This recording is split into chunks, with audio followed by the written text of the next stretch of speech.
Bonjour tout le monde, bienvenue sur idbooks.com. Une nouvelle vidéo aujourd'hui sur le OnePlus 7T qui est officiel. Il faudra attendre le 10 octobre pour voir le 7T Pro.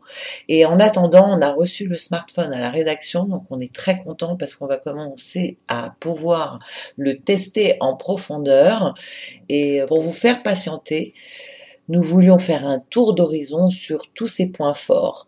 Vous avez même le droit à une démo de son super stabilisateur et c'est Marine de chez OnePlus qui nous en parle et qui nous montre tout ça en images avec ses commentaires. Et vous de votre côté, si vous appréciez la vidéo, n'hésitez pas à mettre un petit pouceau, à relayer sur les réseaux sociaux et à commenter et à poser des questions. À très bientôt, ciao. Donc le OnePlus 7T, sa grande performance, ça va être surtout au niveau de l'écran. On a là un écran de 20 neuvième et surtout l'importance de cet écran, c'est qu'il y a un taux de rafraîchissement de 90 Hz. Donc aujourd'hui, c'est ce qu'on avait apporté sur le 7 Pro au mois de mai et qu'on apporte aujourd'hui maintenant sur notre premier gamme de prix, donc sur le 7T. La taille de l'écran est de combien sur celui-là? La taille de l'écran, c'est 6,55 pouces. Pardon. Et il était à 6,41 sur le 7, donc là on a effectivement un écran un peu plus grand qui a une impression d'immersion parce qu'on va être sur le 29e, donc il est beaucoup plus fin. On a cette impression de prise en main beaucoup plus intéressante, plus facile d'utilisation. On a l'encoche qui est aussi plus petite, on a 31% plus petite que le 7. La deuxième chose qui change, c'est son design. Par exemple, à l'arrière, on voit qu'on a là un module en circulaire pour la partie photo. Le OnePlus 7, lui, avait 2 caméras. Là, aujourd'hui, on a 3 capteurs. Donc, on a un capteur principal de 48 mégapixels. On a un deuxième capteur, un téléphoto qui offre un zoom x2 de 12 mégapixels et un troisième qui offre un ultra grand angle de 117 degrés de 16 mégapixels. Ce qui est intéressant aussi, c'est comment on exploite par exemple l'ultra grand angle. Donc on l'a en photo, on peut aussi l'avoir en vidéo. En vidéo maintenant on peut faire l'ultra grand angle ou le zoom. C'est vraiment quelque chose qui était demandé par notre communauté. Et aussi on avait le mode portrait, maintenant on peut faire 2 modes différents. Voilà. Et sur le mode nocturne, on peut aussi avoir l'ultra grand angle. En fait, on a appliqué les différents modes à l'ultra grand angle. Voilà. Tous les modes qu'il y avait avant disponibles. Oui, c'est ça.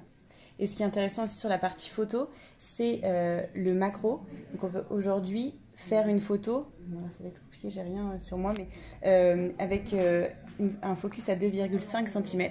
Donc normalement en mode macro c'est plus 4 cm, donc là on est vraiment très proche, on va pouvoir avoir plus de détails, super intéressant pour des photos de fleurs, les insectes, on a pas mal de photos comme ça qui étaient prises par... C'est un mode macro numérique ou alors ça combine les 3 capteurs, c'est ça en fait c'est et numérique et hardware parce qu'on va apporter un petit moteur sur l'ultra grand angle qui va venir justement gérer ce focus. Sur la partie vidéo aussi c'est assez intéressant. On a ici un ultra stabilisateur. Donc là, c'est numérique, c'est les 3 capteurs. On va prendre les 3 capteurs photo. Ça va venir cropper l'image en 1080p. Mais voilà, on est en concert, on veut prendre une photo, là, il n'y a rien qui bouge. Et pourtant, ma main bouge. Donc là, c'est hyper efficace en termes de stabilisation. Ce qui est intéressant, je vais voir. Ça, c'est une vidéo qui a été prise par Akis lors de ses vacances, et là il a la main sortie d'une voiture comme ça. C'est un monument de Velay, visiblement. Oui, ça a été pris cet été. Et là c'est hyper fluide, il y a voit vraiment aucun tremblement. Et on va le voir, là il y a la voiture. Fond, La voiture est en train de bouger totalement. Et c'est hyper qualitatif. Pour du stabilisateur numérique, c'est impressionnant, effectivement. Oui. Après, en termes de performance et de puissance, on va retrouver le Qualcomm Snapdragon 855+. Oui. Donc là, c'est aussi la dernier processeur de Qualcomm. Ça, c'est toujours important chez OnePlus, c'est toujours ce qu'on fait. On est l'un des plus gros clients de Qualcomm parce qu'effectivement, on est toujours sur des flagships, ce qui permet du coup 15% de performance en plus en termes de graphisme. Concernant la batterie, on est sur une batterie de 3800 mAh. Ce qui est intéressant, c'est sa charge. On a le OnePlus 7 avait seulement la fast charge qui permettait de recharger en 30 minutes 50% de batterie. Mhm. Aujourd'hui, en 30 minutes, on recharge 70% de batterie.